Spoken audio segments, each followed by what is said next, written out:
ಬೆಂಗಳೂರಿನಲ್ಲಿ ಮತ್ತೊಂದು ತ್ರಿವಳಿ ಮರ್ಡರ್. ತಾಯಿ, ಅಜ್ಜಿ, ಮಾವನನ್ನ ಮಚ್ಚಿನಿಂದ ಕೊಚ್ಚಿದ ಯುವಕ, ಮೂವರನ್ನ ಕೊಲೆಗೈದು ಪ್ರಶಾಂತ್ ತಾನು ಆತ್ಮಹತ್ಯೆ. ಕೊಟ್ಟಿಗೆಪಾಳ್ಯದ ದೇವಸ್ಥಾನ ಬಳಿಯ ಮನೆಯಲ್ಲಿ ಕೃತ್ಯ. ತಾಯಿ ಮಂಗಳಮ್ಮ, ಅಜ್ಜಿ ನಂಜಮ್ಮ, ಮಾವ ಸತೀಶ್ ಸಾವು. ನಾಲ್ವರ ಮೃತದೇಹ ಮರಣೋತ್ತರ ಪರೀಕ್ಷೆಗಾಗಿ ರವಾನೆ.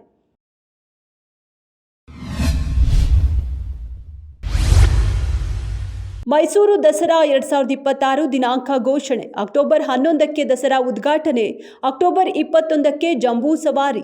ದಸರಾ ಆಚರಣೆಗೆ ರಾಜ್ಯ ಸರ್ಕಾರದಿಂದ ಸಕಲ ಸಿದ್ಧತೆಗಳು ಆರಂಭ. ಉನ್ನತ ಮಟ್ಟದ ಪೂರ್ವಭಾವಿ ಸಭೆಯಲ್ಲಿ ದಸರಾ ಆಚರಣೆಯ ಹೊಸ ಆಲೋಚನೆಗಳ ಕುರಿತು ಮಹತ್ವದ ತೀರ್ಮಾನ.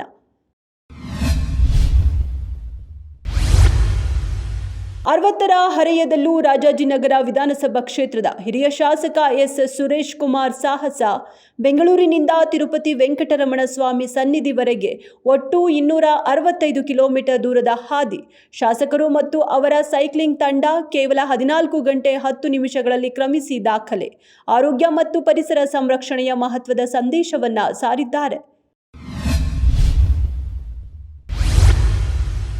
ಅಮೆರಿಕ ಇರಾನ್ ನಡುವೆ ಮತ್ತೆ ಸಂಘರ್ಷ ಭುಗಿಲೆದ್ದಿದೆ. ಇರಾನ್ಗೆ ಅಮೆರಿಕ 24 ಗಂಟೆಗಳ ಡೆಡ್ಲೈನ್ ನೀಡಿದೆ.